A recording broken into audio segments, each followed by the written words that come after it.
Kia ora Tefano, if you've got a dad bod, here are 3 tips you can utilize to start working on it today.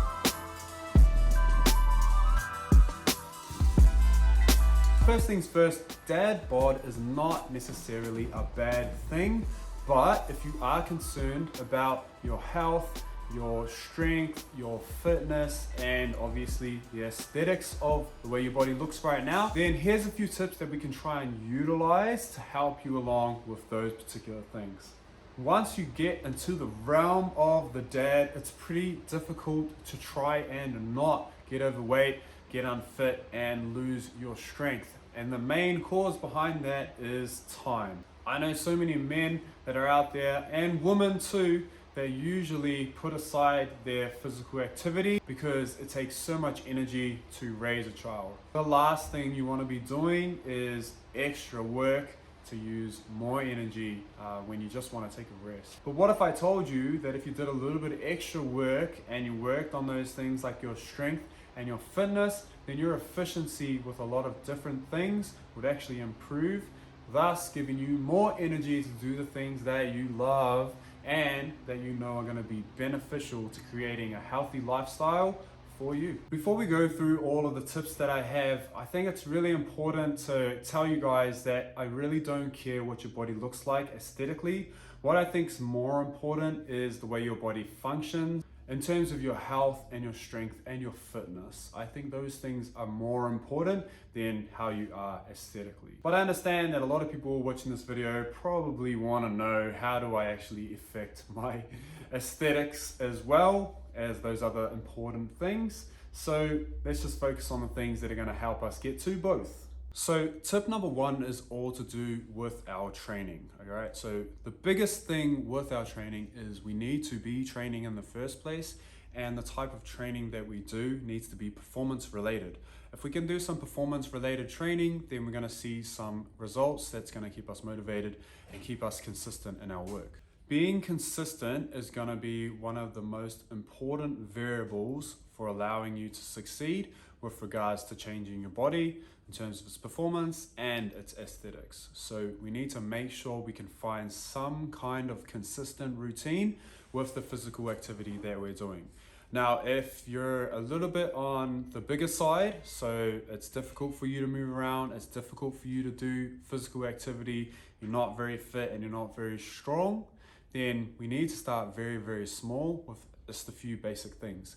And turning up and doing something very simple that's just physical activity related, like walking or water jogging, or just doing something really lightweight, like sitting on a bike, is going to be really beneficial for you to get into routine. And what we need to do is something like that every single day.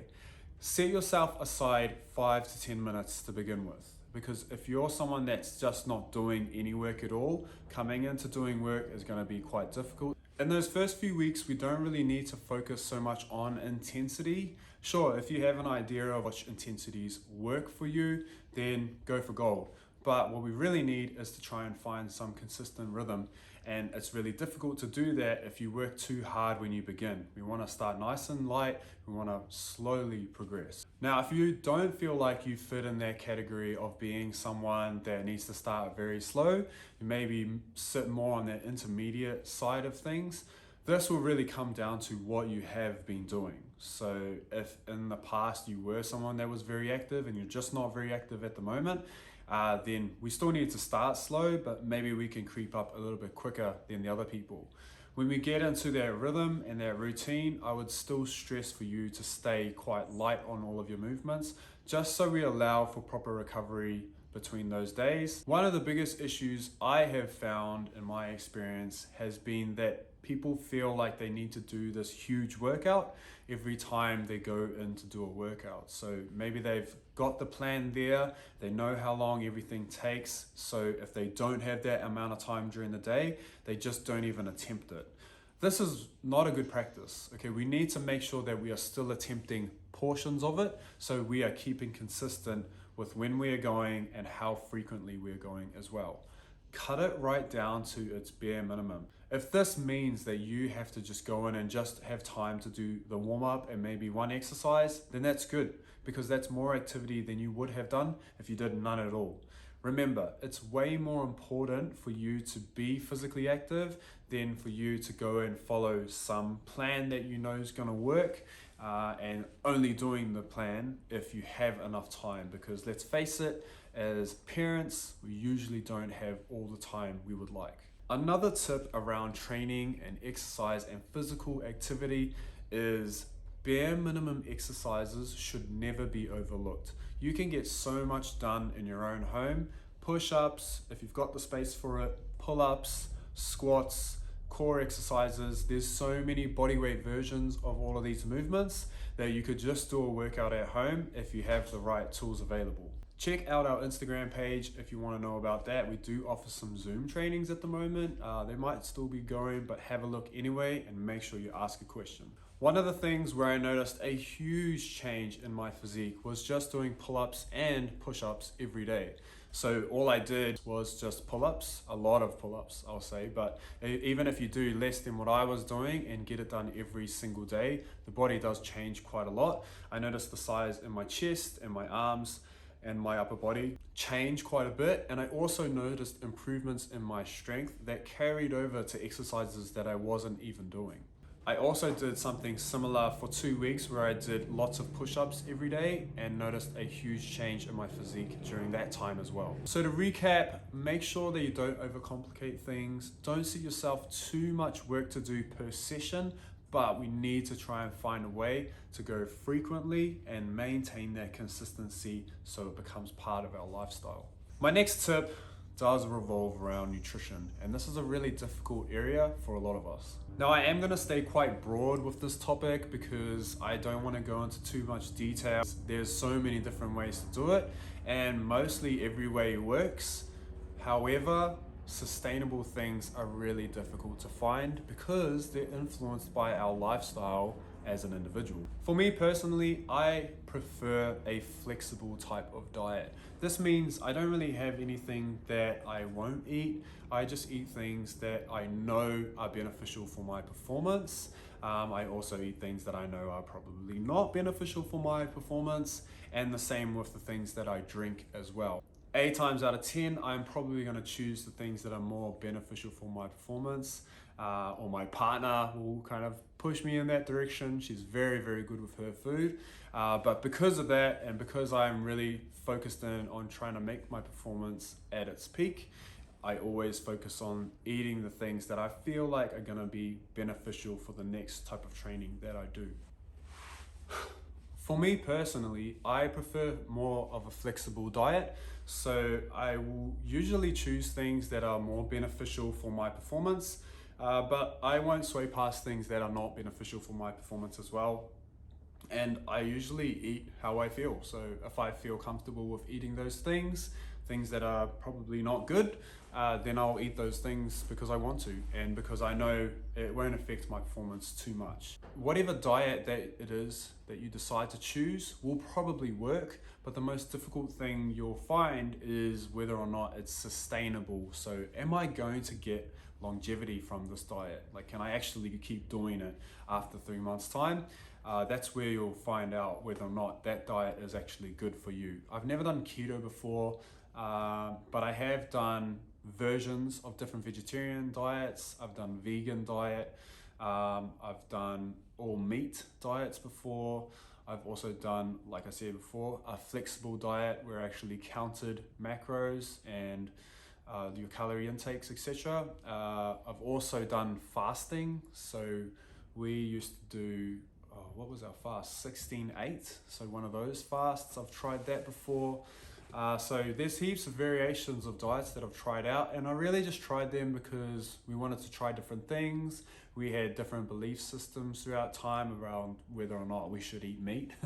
And that's changed every single time. And so I guess that's where I learned like what was going to be sustainable for me. And what I have found is that I enjoy parts of each one of those diets. So I still enjoy vegetarian food, vegan food, fasting sometimes. Like for example, in the last couple of weeks, I just decided to fast in the mornings because I didn't have the time to kind of muck around trying to create the food that I wanted. So I just eat a little bit later in the day, and that works for me and my lifestyle right now. Whatever it is that you do choose has got to be something that works for you. In terms of your nutrition and your dieting, I wouldn't change everything cold turkey. So what I found in the past, because I used to write out nutrition plans for people, they usually struggle a lot to stick to it. And the only people that really stick to it were the ones that were gonna go compete on stage or were readying themselves up to start following something along those lines. Adi has done a few of my diets that we've tried out before as well. And she sticks to them really, really well. But I think she would be an outlier because she has a different mindset to probably 99% of the population when it comes to training and her nutrition. She always likes to feed her body the correct stuff, but she also likes the taste of food that I hate. The woman will eat dried up chicken and she'll enjoy it. If you enjoy stuff, then you got to do that stuff. Probably what I wouldn't do is just rely on diets that only provide a cleanse.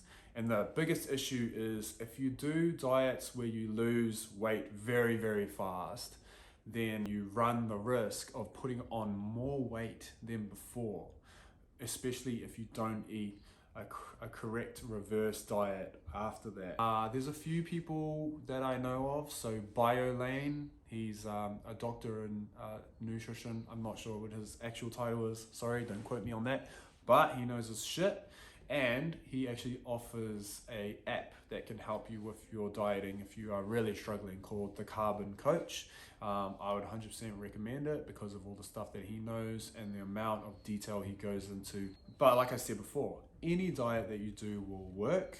Whether or not it's sustainable is another question. My third tip for trying to change your thought process around your dad bod, okay? And remember, like I said at the start, it's not about changing the aesthetics. I really would like to help you change your performance, fitness-wise, your strength performance, and just your lifestyle in general, so you live a healthier lifestyle.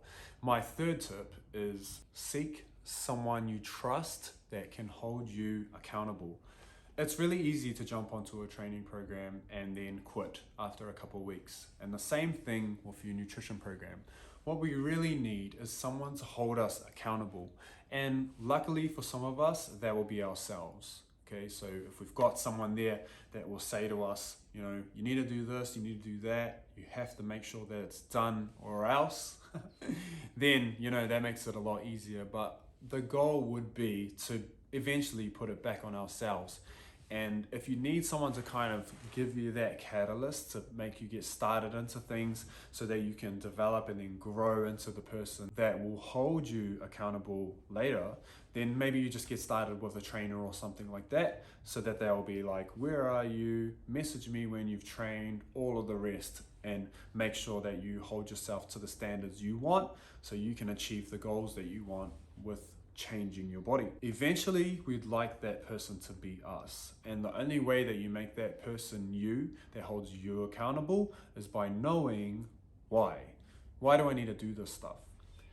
My biggest driver is my children and my family, because if I can portray a lifestyle that I believe is a healthy lifestyle to them, and I show them every single day I respect that lifestyle, every single moment I choose this over that because of that lifestyle, eventually over time they'll start to understand why my pillars and those things are so strong, why my standards for those things are so high.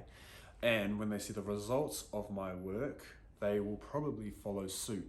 It is easier with younger kids. Like, I never tell my kids to come and train with me. I'm never like, come do this with me. Maybe I've had a few times where I've said like, do you want to come into the gym and have a training? But now they just follow us out here, or they follow us to the gym, or they want to do what we're doing because we are doing it, and they respect us for who we are. So that's a massive drive for me, is I have to continue to do these things because, one, I want to be present for my kids.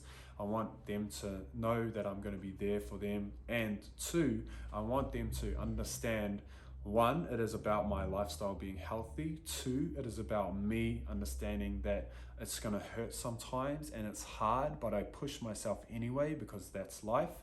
And three, that you can get enjoyment in those times of your life when things are actually difficult. You can push through because there is always gonna be a sunrise at the other end of those things. And that's what I want them to learn from this. So that's my why. And I guess you need to sit back and ask yourself, what's your why? And once you know that, that's where the accountability definitely comes from. Anyways, team, thank you so much for watching. We really appreciate all the support. Please like, please subscribe, and please share if you can. I want to make sure that I'm providing stuff for people out there of all different backgrounds. I want them to feel like they've got somewhere to go or someone to ask about all things fitness and health related. If you do, then you can head over to our Instagram at The Collective Training, where you can DM us, ask us any questions you have about what we do and how we could help you. If you made it this far in the video, team, you know what to do. Drop a young sword! In the comments below. Thank you, team, for your support. Let's go.